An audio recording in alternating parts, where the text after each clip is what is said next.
Welcome. This is A Course in Miracles Palm Beach Study Group for Thursday, May 20th. We are on page 46 in the text. It is chapter 3. It is section, page 44. We're on page 44 in the text. It is section 3, chapter 3, section 5, Beyond Perception. If we could just start with a moment of silence, please.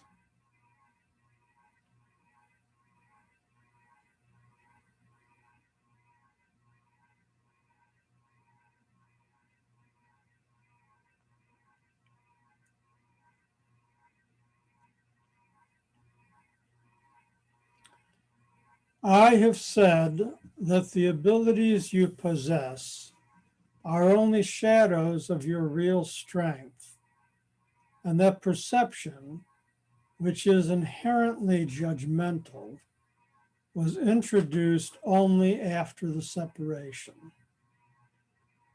No one has been sure of anything since. I have also made it clear that the resurrection was the means for the return to knowledge, which was accomplished by the union of my will with the Father's. We can now establish a distinction that will clarify some of our subsequent statements. So the I who's speaking is Jesus, who gave us the course. And basically, he's just saying that, we have been talking about perception and the truth, and that when we created the ego, when we caused the separation to happen in our minds, it didn't happen in reality. We just think it happened, that we separated ourselves from God, from heaven, which set up the ego, which set up perception, which is inherently judgmental. Because when you perceive, you're making judgments, as opposed to knowing, which spirit knows. So, and then the resurrection was the means to return to knowledge, to return to spirit, because it accomplished the union of my will with the Father's will. In other words, our human will with the Father's will. And that's what we're trying to accomplish within ourselves, is to unite our will, our individual human will, with the Father's will. And that way we'd be on the same page, and the separation will cease to exist. So, paragraph 2. Since the separation, the words create and make have become confused. When you make something, you do so out of a specific sense of lack or need. Anything made for a specific purpose has no true generalizability. Well, that's a strange word. When you make something to fill a perceived lack, you are tacitly implying that you believe in separation. The ego has invented many ingenious thought systems for this purpose. None of them is creative. Inventiveness is wasted effort, even in its most ingenious form. The highly specific nature of invention is not worthy of the abstract creativity of God's creations. So, in other words, when the Father creates, what he does is he extends himself. The Course teaches us this, that the Father extends himself. Like we are a creation of the Father, and the way that the Father created us was by extending himself. He extended his love, and we were created. Whereas in the ego world, we make things. And the reason we make things is because we perceive some sort of a lack. And so we want to try to fill that gap. So we make something, which is not creation. So invention and making is not creation. We don't create by extending ourselves the way the Father did to create us. Although we could do that, but we don't do that because we're caught in the ego separation dream. But eventually, as we transcend from that and reunite with the Father's will, then we will be able to create in the same way that he does, by extending our love and extending ourselves. Are there any questions?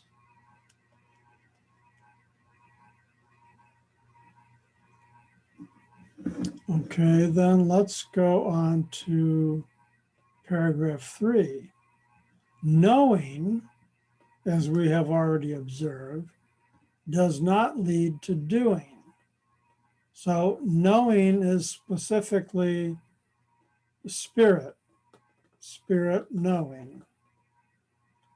The confusion between your real creation and what you have made of yourself is so profound that it has become literally impossible for you to know anything. Because knowing is a spiritual attribute, whereas the ego only perceives. Knowledge is always stable, and it is quite evident that you are not.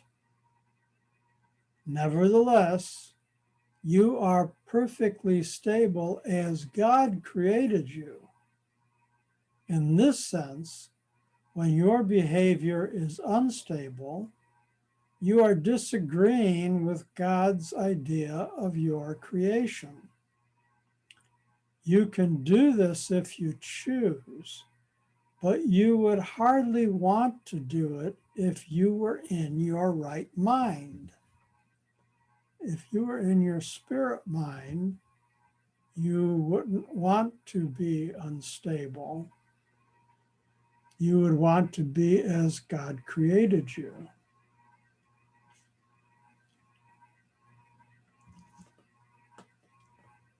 Anyone? Paragraph 4. The fundamental question you continually ask yourself cannot properly be directed to yourself at all. You keep asking what it is you are. Who am I? This implies that the answer is not only one you know, but is also one that is up to you to supply. Yet you cannot perceive yourself correctly. You have no image to be perceived. The word image is always perception related and not part of a knowledge. Images are symbolic and stand for something else. The idea of changing your image recognizes the power of perception but it also implies that there is nothing stable to know. So it's a conundrum. In the ego world, it goes around and around and around and around, and you're always chasing your tail. So if you keep asking yourself, who am I? What am I? Why am I here? How was I created? That's only because you're completely caught up in ego thinking. If you were in your right mind, you would say, I am the Son of God. I am the child of God. I know exactly who I am. I am an immortal spirit, whole and innocent. That's who I am. There's no question about it. I know that. That's what you say when you're in your right mind. When you're in your ego mind, you say, who am I? Why am I here? Any questions?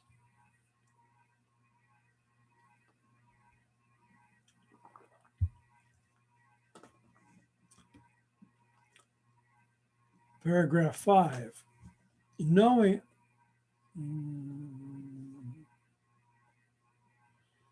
I am on paragraph 5, aren't I? Paragraph 5. Knowing is not open to interpretation. You may try to interpret meaning, but this is always open to error because it refers to the perception of meaning. Such incongruities are the result of attempts to regard yourself as separated and unseparated at the same time. It is impossible to make so fundamental a confusion without increasing your overall confusion still further. Your mind may have become very ingenious, but as always happens when method and content are separated, it is utilized in a futile attempt to escape from an inescapable impasse. Ingenuity is totally divorced from knowledge, because knowledge does not require ingenuity. Ingenious thinking is not the truth that shall set you free, but you are free of the need to engage in it when you are willing to let it go.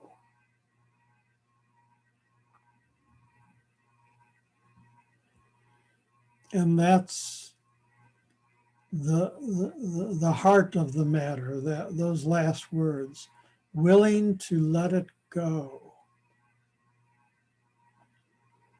The Course teaches that you don't have to do anything. You just need to let it go. Let the wrong thinking go. Let go of it. Because if you let all of the ego thinking go, what's left? Your true self, your spiritual self. That's what's left. And that's always there, and that's the knowing. So you don't have to do anything. You just need to let it go. It's the same, it's the image of the dark room, and the room is full of darkness. But as soon as you turn on the light, poof, the darkness disappears. There's no darkness then because the light is shining. So is the darkness even real? No, the darkness had no reality unto itself. The darkness was just the absence of light. And that's the ego. The ego has no reality unto itself. It's just the absence of spiritual light. Any questions? David.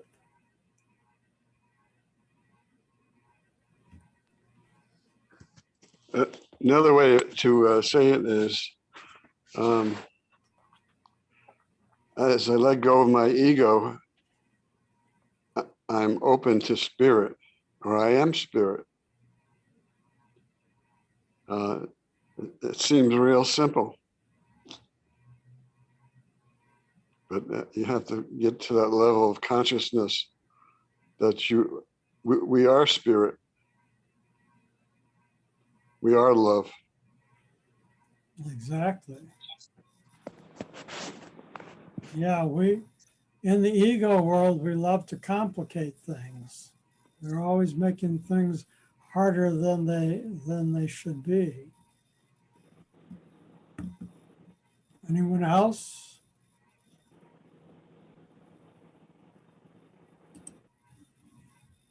Okay, then. So let us go to paragraph 6. Prayer is a way of asking for something. It is the medium of miracles. But the only meaningful prayer is for forgiveness, because those who have been forgiven have everything. Once forgiveness has been accepted, prayer in the usual sense becomes utterly meaningless. The prayer for forgiveness is nothing more than a request that you may be able to recognize what you already have. In electing perception instead of knowledge, you placed yourself in a position where you could resemble your Father only by perceiving miraculously.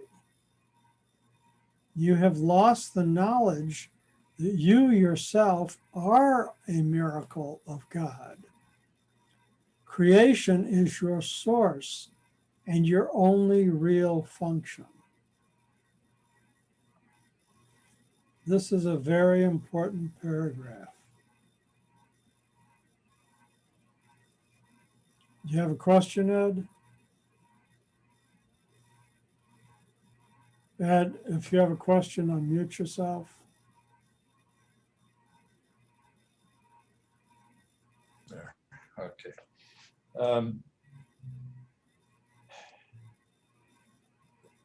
The meaningful prayer is forgiveness, because those who have been forgiven have everything.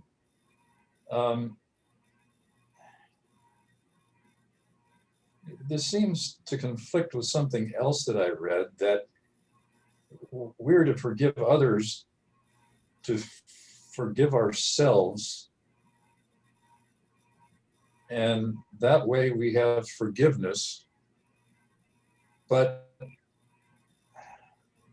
we're going to have prayer for forgiveness, and then you're forgiven. How do you feel when you're forgiven? How do you know you're forgiven? It just, somehow or other, it doesn't, I don't understand it. Well, that's because you're thinking of forgiveness in ego terms. See, in ego terms, the scenario goes like this. I did something wrong, or somebody did something wrong to me.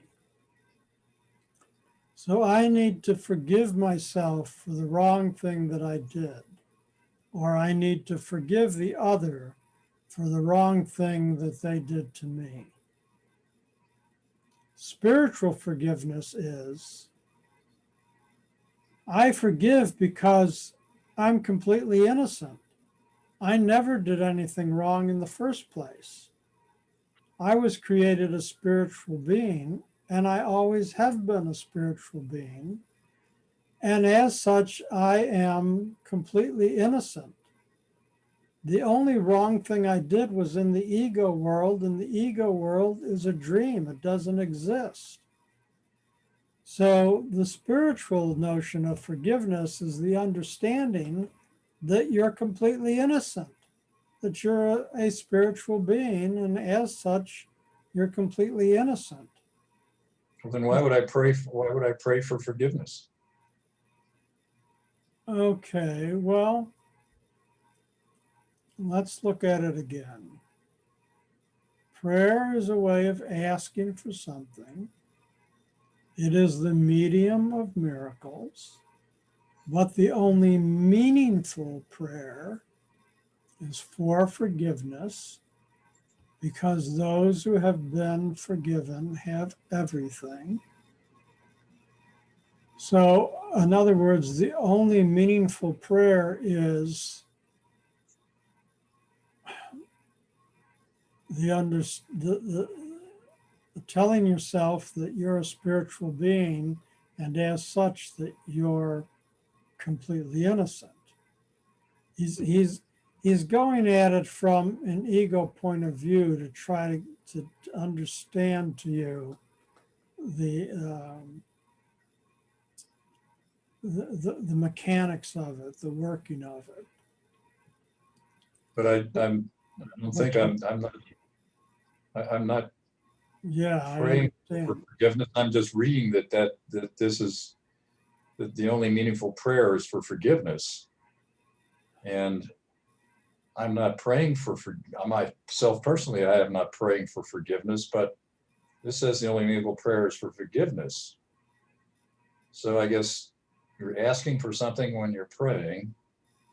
It's a medium of miracles. Well, It's kind of confusing, actually. let's go on to sentence 4 says, once forgiveness has been accepted, once you accept that you're completely innocent, then prayer in the usual sense becomes utterly meaningless. The prayer for forgiveness is nothing more than a request that you may be able to recognize what you already have. What you already have is complete innocence. And so the prayer for forgiveness is that I realize that I am a spiritual being, whole and innocent. And so that becomes your prayer. Your prayer is a request that you may be able to recognize what you already have, who you already are. So he's defining, he's reworking the word prayer here. Does that help you at all? It does somewhat. It kind of takes me back in my mind to a book called The Soul of the Indian, written by an American Indian. And they don't seem to pray for anything. They relate to nature and they feel the spirit in themselves, and they don't have to go through all this. But that's interesting. It's interesting. Okay, well, I think you helped me to understand the way it's what the meaning is in the book. That helps, that helps me to understand the meaning in the book. Okay, thank you. good. So go back and reread it on your own. Thank David, you have your hand up.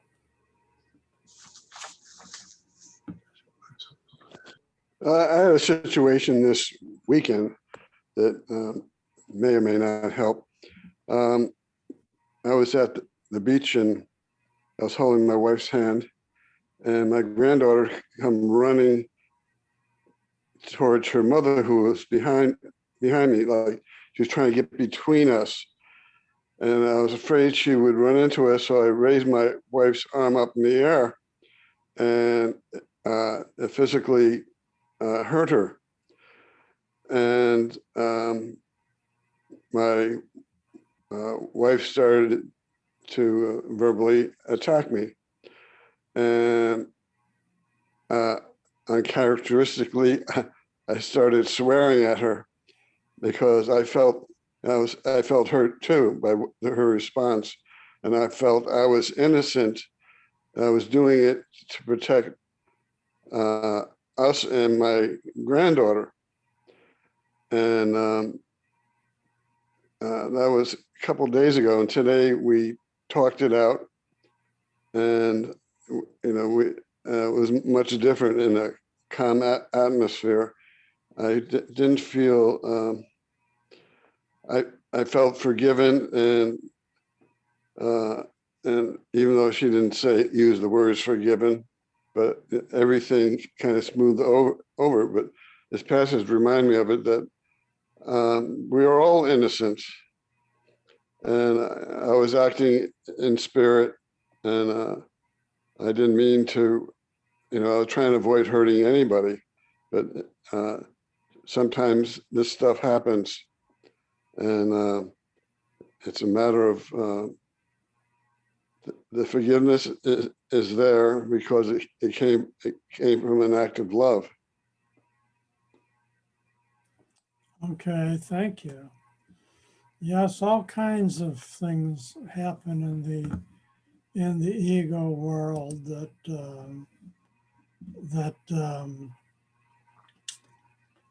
we can relate to here, and around this idea of being attacked, feeling hurt, forgiving ourselves and others.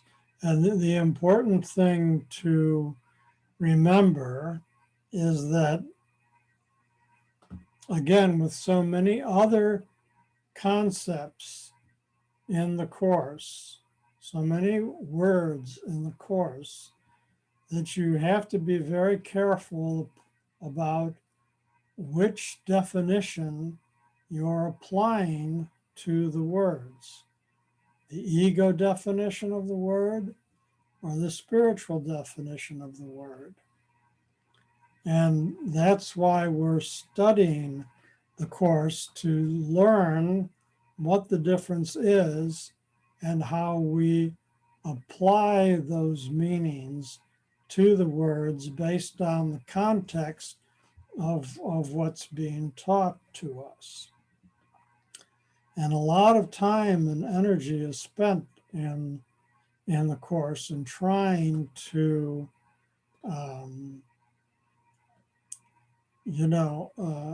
give us those distinctions, because again, it's teaching us spiritual truths, but it's operating within the ego world.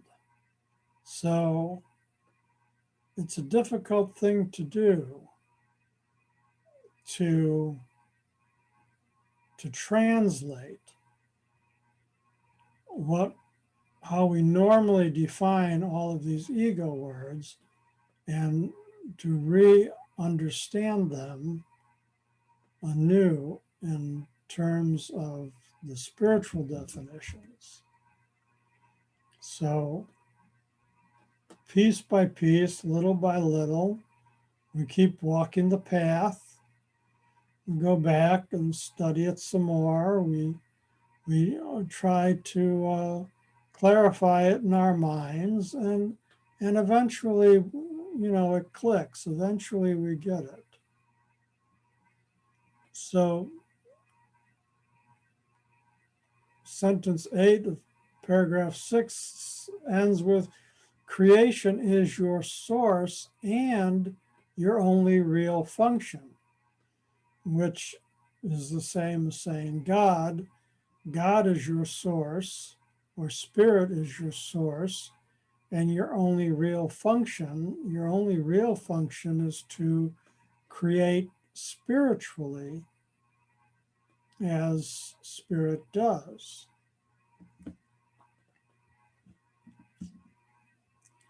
Okay, let's go on. Did you want to say something, Ed? What could you tell me what you mean by to create spiritually? Is this just helping others? Is that creating spiritually? Is that what it's about? Creating is extending yourself in love. Wow. That's one way to look at it. You extend yourself in love. It's true creation. That's how the Father created us. He extended himself in love. Or another way of saying it is, he extended his love, which created us. So whenever we extend ourselves in love, we're creating something on a spiritual level. Terrific. Thank you. You're I like welcome. that. All righty then. So we're on to paragraph 7. The statement, God created man in his own image and likeness, needs reinterpretation. Image can be understood as thought, and likeness as of a like quality. God did create spirit in his own thought and of a quality like to his own. There is nothing else. Perception, on the other hand, is impossible without a belief in more and less. At every level, it involves selectivity. Perception is a continual process of accepting and rejecting, organizing and reorganizing, shifting and changing. Evaluation is an essential part of perception because judgments are necessary in order to select. So God created man in his own image and likeness. God created man as thought, his own image. So God created man in his own thought and of a like quality. God extended himself in love and created us in his own thought and as a like quality, meaning we're the same as God. The child is the mirror of the father and the parents. So we're of the same, we're made of the same stuff as God is because we're a part of him, because we're an extension of him. And he did this through his thought.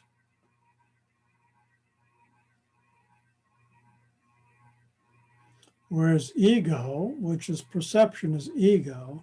So ego, on the other hand, is impossible without a belief in more and less. That's how ego, because ego is in separation. So it wants to have duality, the more and the less, and organizing and shifting and changing and evaluating and judging. And that's why it's stuck in the ego. There's none of that in spirit. Any questions?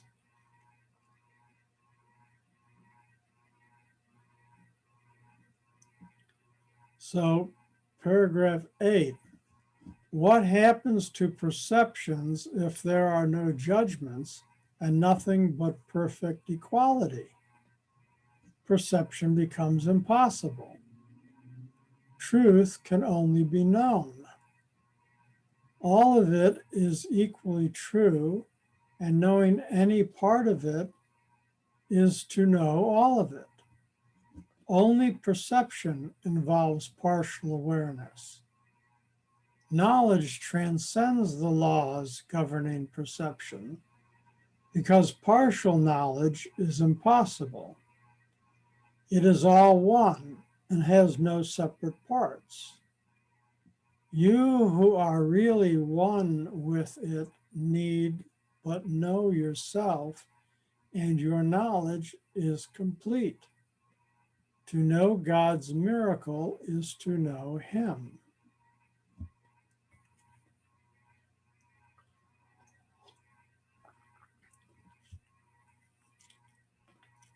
So he's just saying the same thing over again, but in different terms, but it's the same idea.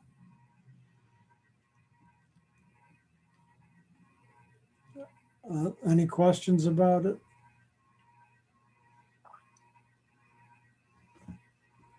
Well, paragraph 9 then. Forgiveness is the healing of the perception of separation. Well, that's a good definition.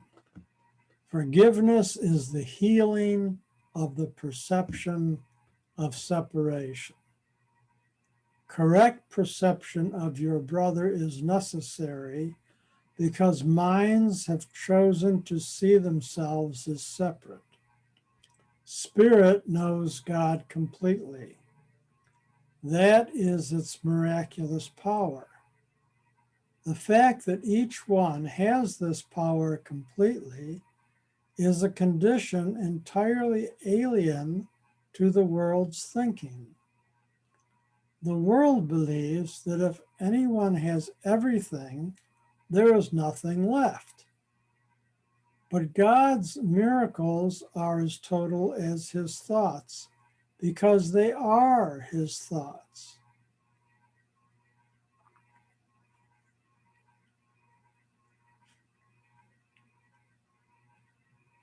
Anyone? David?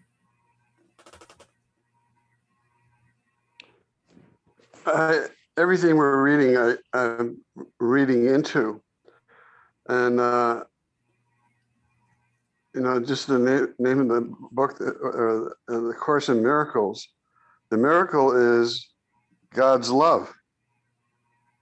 Everything I see and read here is about love and the connection between everything. Yes. Isn't it beautiful? Yes. Thank you, David.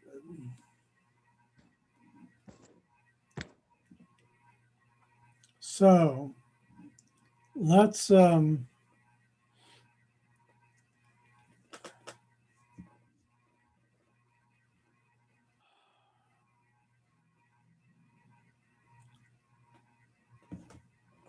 well,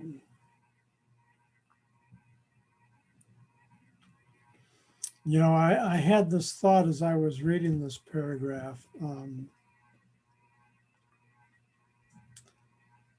Sentence 6.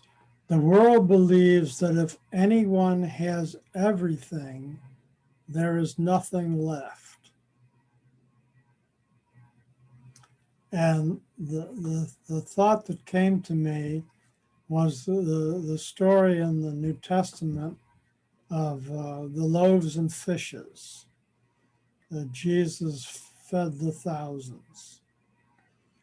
And so there were like, I don't know, 5 loaves of bread and 7 fishes or something like that. And everybody was, that's all the food. And there's all of us, and there's only this food. And how are we going to manage with so little food and so many of us? And Jesus said, oh, that's easy. Just put it in these baskets and start passing it out. And the loaves and the fishes just kept coming, because he knew that it's not everything and nothing. He knew that it's always everything. That spirit creates unlimited. There's no limit to God's creation. And so, the miracle was in his thinking, recognizing that there were no limits, that everyone would be fed. And because he thought that way, that's exactly what happened.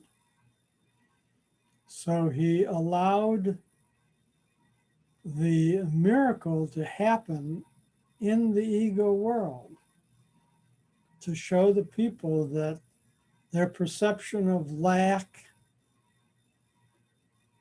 was irrelevant, that wasn't real, that their perception of everything and nothing doesn't hold.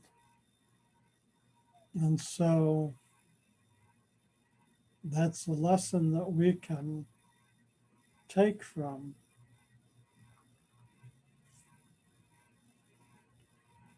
Anyone?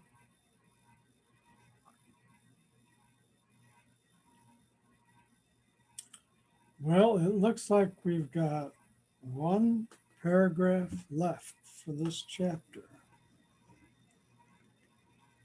Paragraph 10. As long as perception lasts, prayer has a place. Since perception rests on lack, those who perceive have not totally accepted the atonement and given themselves over to truth. Perception is based on a separated state, so that anyone who perceives at all needs healing. Communion, not prayer, is the natural state of those who know. God and his miracle are inseparable. How beautiful indeed are the thoughts of God who live in his light. Your worth is beyond perception because it is beyond doubt. Do not perceive yourself in different lights.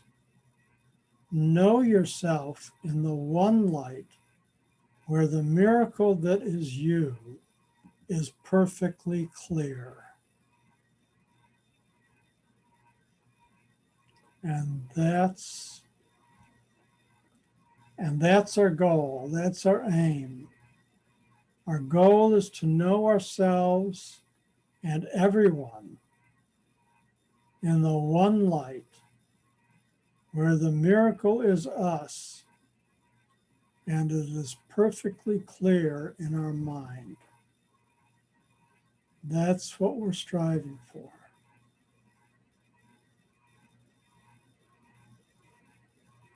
Any questions?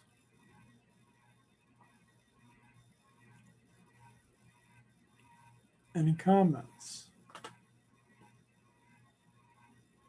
Yes, David.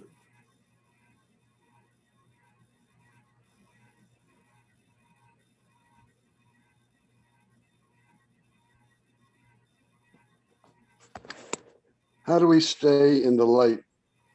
There's light and darkness, I believe. And I've seen the darkness and I've seen the light, but I find myself drifting into the darkness sometimes. Yeah, we've talked about this in the past, that it's a process. It's one step at a time, and you've probably heard that idea about 2 steps forward, 1 step back, 2 steps forward, 1 step back. In the ego world, people don't just have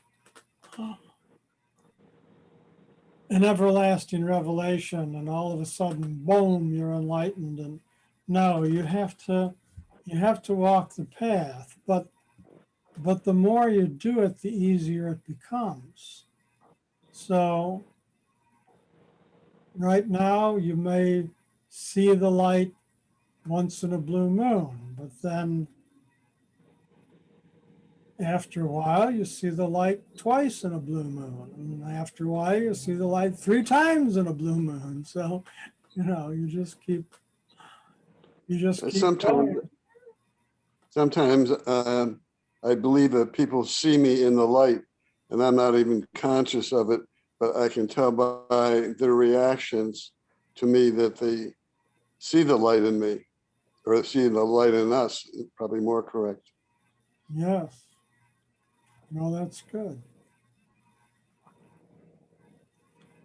It's only 7:46, and I don't really want to go on to the next section.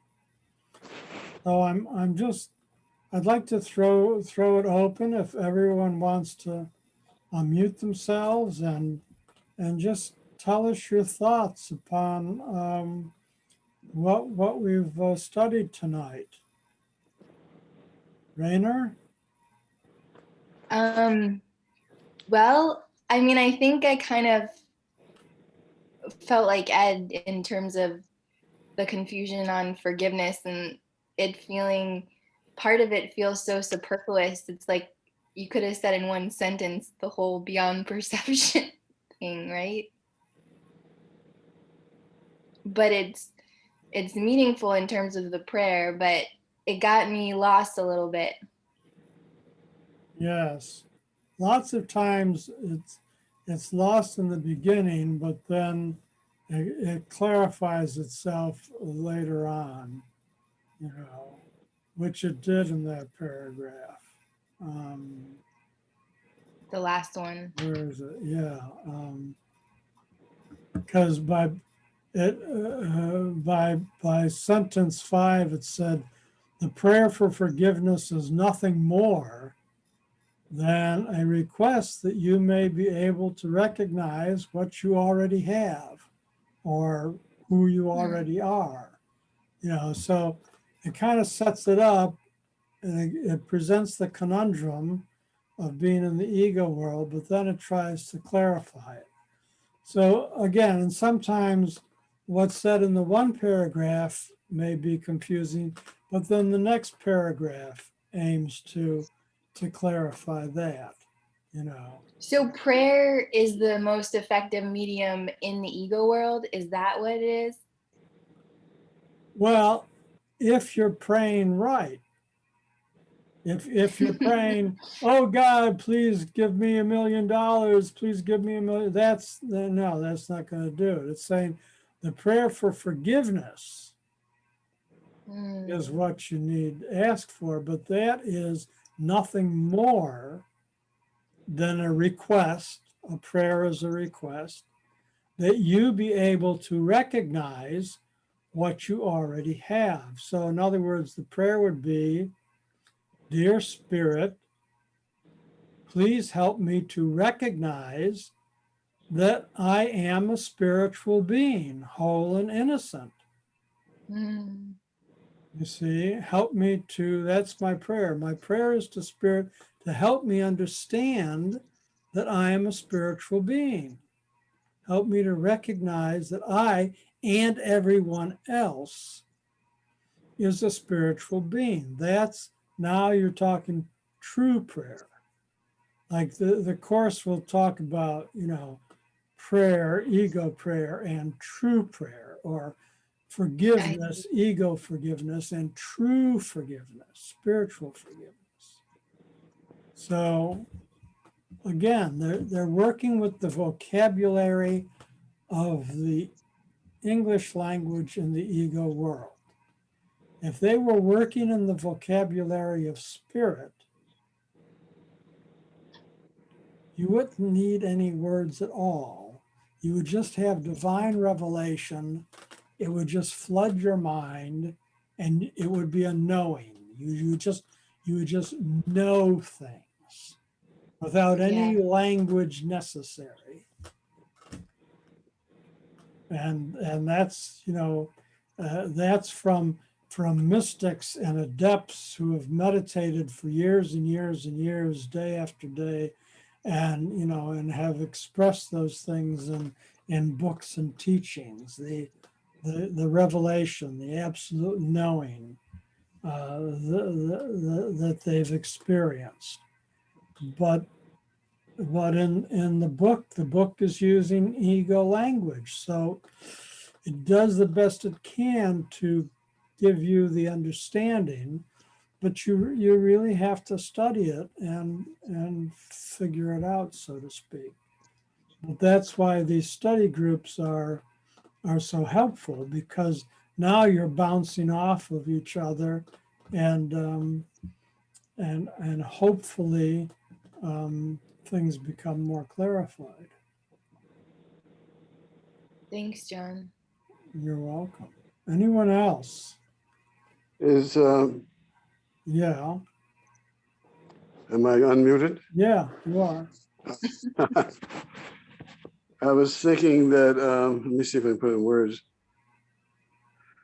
Forgiveness, the healing comes when you forgive. And the forgiveness I find is in, I have the inner wisdom or the spirit to forgive and to heal.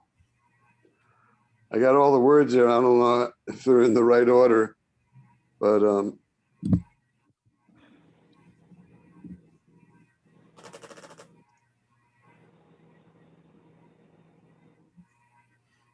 any thoughts, John?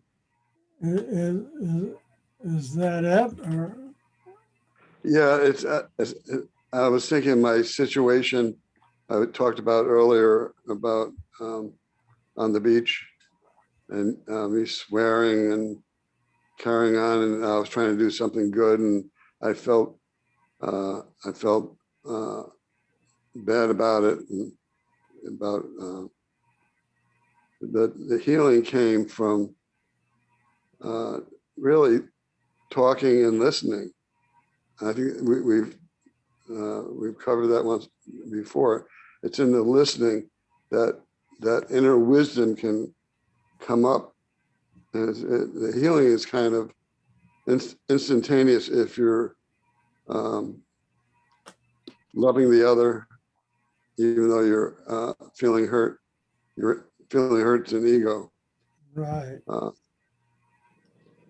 Yeah, ego's going to throw things at you all the time to try to knock you off balance. So when that happens, you just have to regroup yourself and say, I forgive myself, I forgive the other, because we're both spiritual beings, and in reality we're there's only one of us, and we're completely innocent. And what happened happened in the ego world, and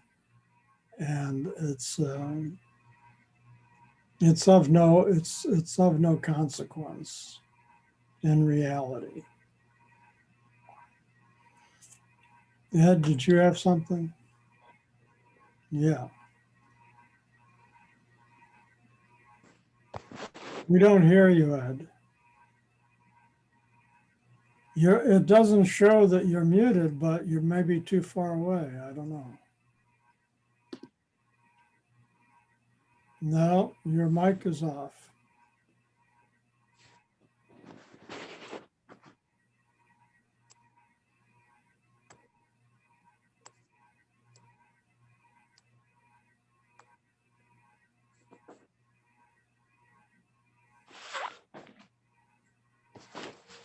I don't know, something,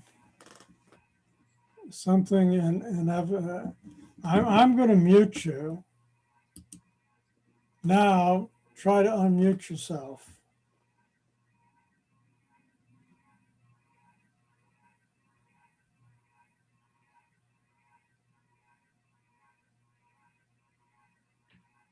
Okay.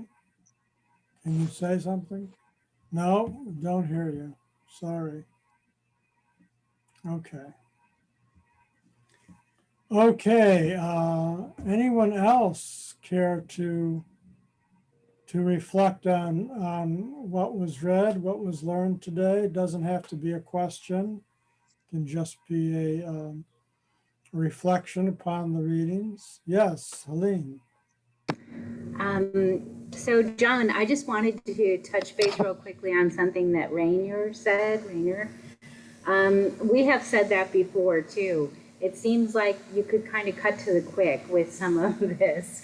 It's a little bit redundant. And so I guess I'm a little bit curious. Do you have a thought John, about why this isn't edited? Do you really think the repetition and repetition and repetition of the same idea? In fact, I think David has said this before, noted the repetition. Do you think it's necessary or it serves a purpose?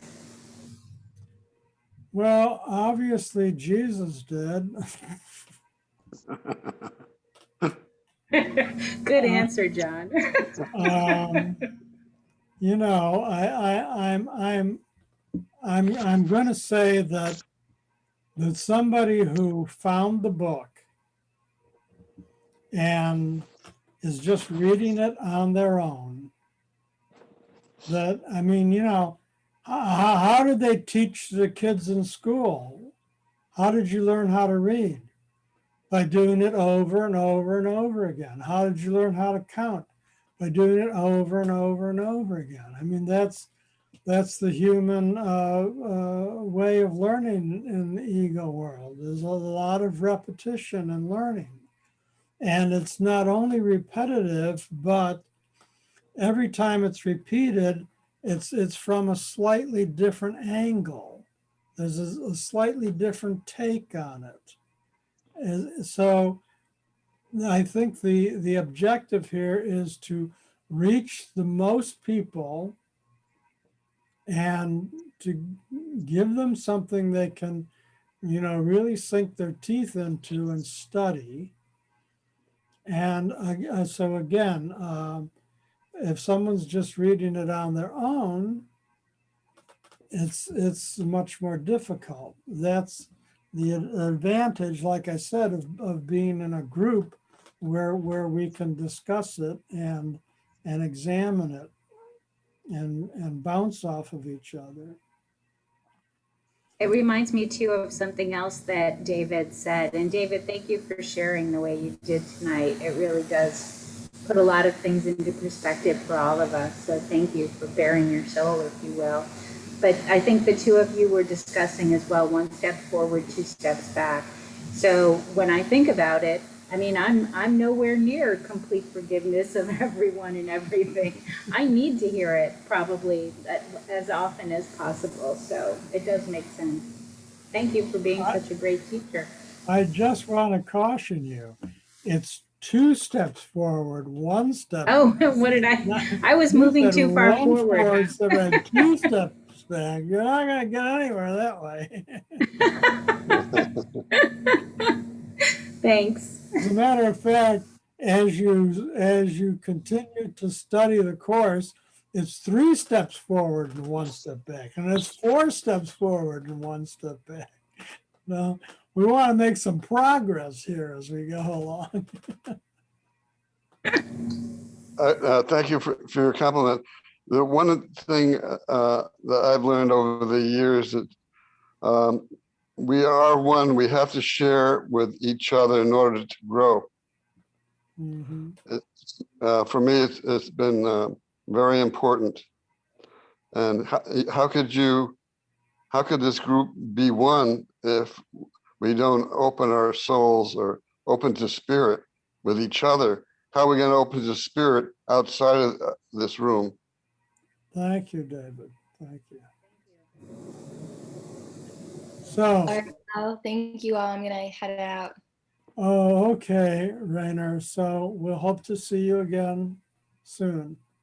Thank you, everyone. You're welcome. Bye-bye. Anyone else who hasn't spoken yet want to chime in before we end? It is just now 8 o'clock, but all righty then. Oh, David, don't cry.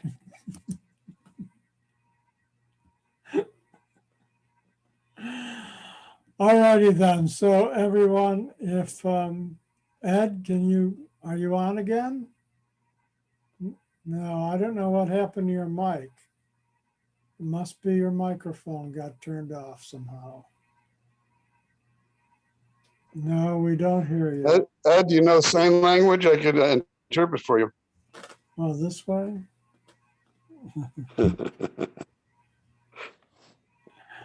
Peace. Peace. There you go. Oh, I love you. Oh, look at that. All righty, everyone. Let's end with a moment of silence, please.